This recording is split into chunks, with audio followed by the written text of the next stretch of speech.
I played with some great players.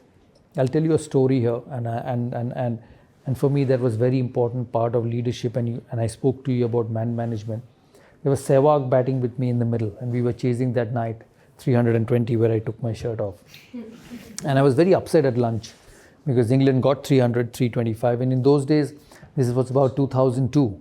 You very rarely chased 325. It's not like modern day cricket where you just keep hitting, and the game has changed a lot.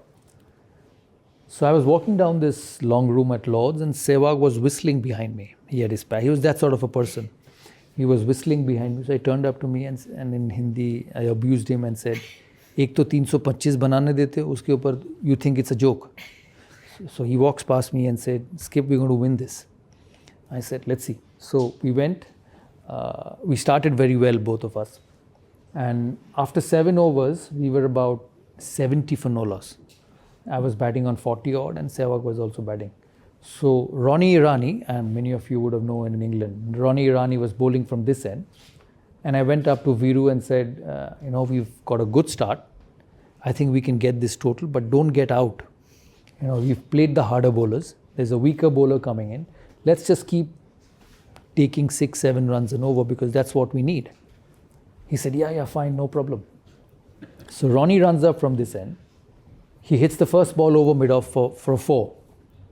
So I was at the non-striker end. I went up to him, tapped and said, "Good shot. So we got 4 runs and over. Just keep rotating." He said, yes, no problem. So he goes back to his end. The next ball, Ronnie pitches it up. He hits it over the top, over mid-on. 1 bounce, 4. So I again go up to him and said, well played, good shot. We've got 8. So you can still take single. He said, yes, no problem, singles. The next ball, Ronnie Irani pitches up. He sits down and sweeps right from the middle stump. It would have hit his pad. He was gone. It went for 4. I did not go up to him. And he did not even look at me because he understood. So he turned his face, took guard and batted again. The next ball, he again hit him over covers for 6. So there were 5 balls. He hit 5 boundaries. And the 6th ball, he took a single, and as he was walking past me and said, "I've taken a single." And this is happening in the middle. And we got 22 runs that over. He smashed him. He was so good.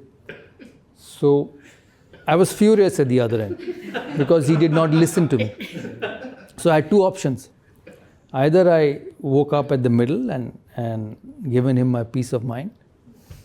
So I took a couple of minutes to pull myself back and went up to him and I said, keep concentrating. So I didn't tell him anything. He played an absolute blinder of a knock and we won.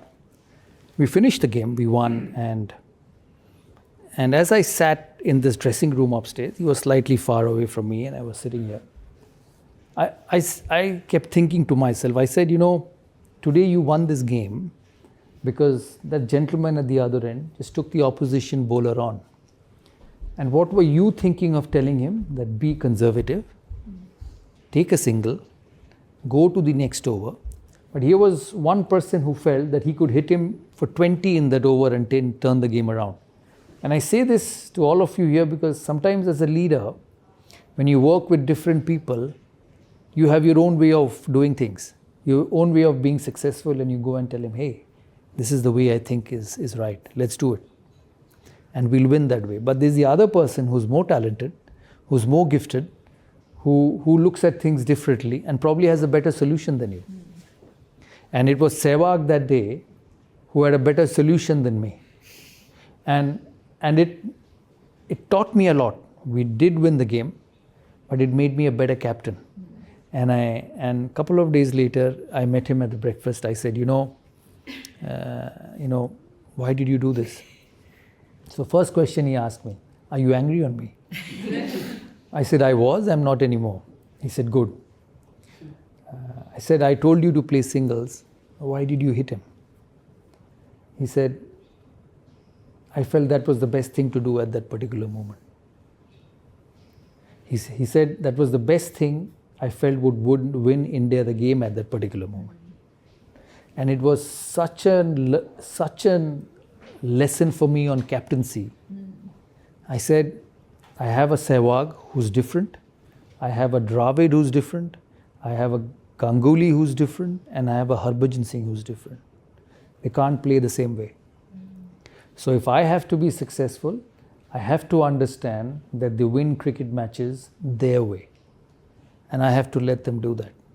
And I think a successful group, a successful entrepreneur, along with your aims and goals and objectives of wanting to be successful, don't forget this very simple line and solution in your journey is that everyone's different.